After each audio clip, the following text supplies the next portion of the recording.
આપણે સવારે ઉઠીએ ને રાત્રે સૂઈએ ને ત્યાં સુધીમાં આપણે ઘણી વખત હા પાડવી પડે અને ઘણી વખત ના પાડવી પડે. પણ આ હા પાડવા માટે શું જોઈએ અને ના પાડવા માટે શું જોઈએ જાણવું છે ને? તો આ વિડીયોને અંત સુધી જોજો. આ વિડીયોના અંતમાં હું તમને સમજાવીશ કે હા પાડવા માટે શું જોઈએ અને ના પાડવા માટે શું જોઈએ અને શા માટે.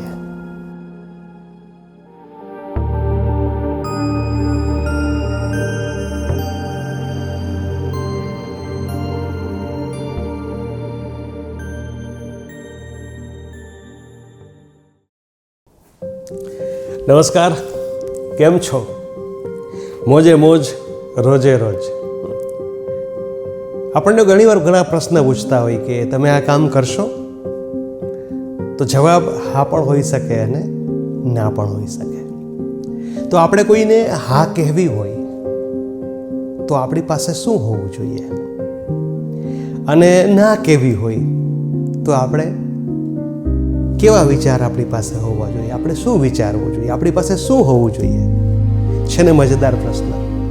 આ બંનેના જવાબ સરસ રીતે આપણે ચર્ચીશું. તો આ વિડીયોને છેલ્લે સુધી જરૂર જોજો. લાઈક કરવાનું, શેર કરવાનું, કમેન્ટ કરવાનું અને સબસ્ક્રાઈબ કરવાનું તો ભૂલતા જ નહીં.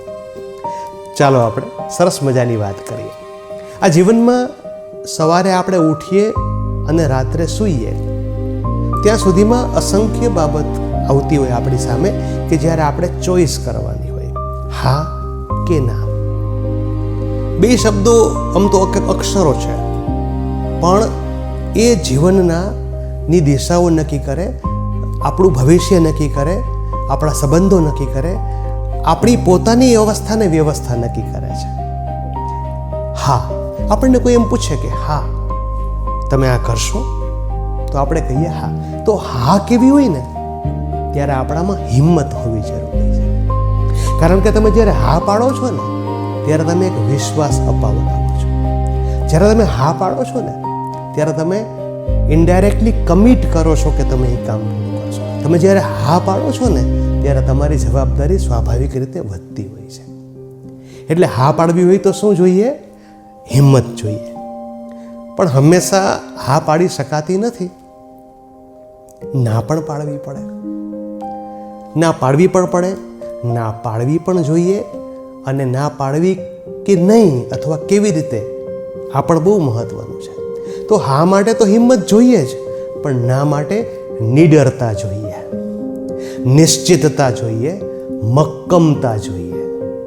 આ હા પાડવાની ટેવમાં ધ્યાન રાખવું પડે કે પછી આપણને હાયે હા કરવાની ટેવ તો નથી પડતી ને. અને જેને કારણે આપણે હંમેશા એ હિંમત રાખીને ફાવે ન ફાવે મુશ્કેલીમાં પણ આપણે એ કામ પૂરું કરતા હોઈએ અથવા એ કમિટમેન્ટને વળગી રહેવાનો પ્રયત્ન કરતા હોઈએ.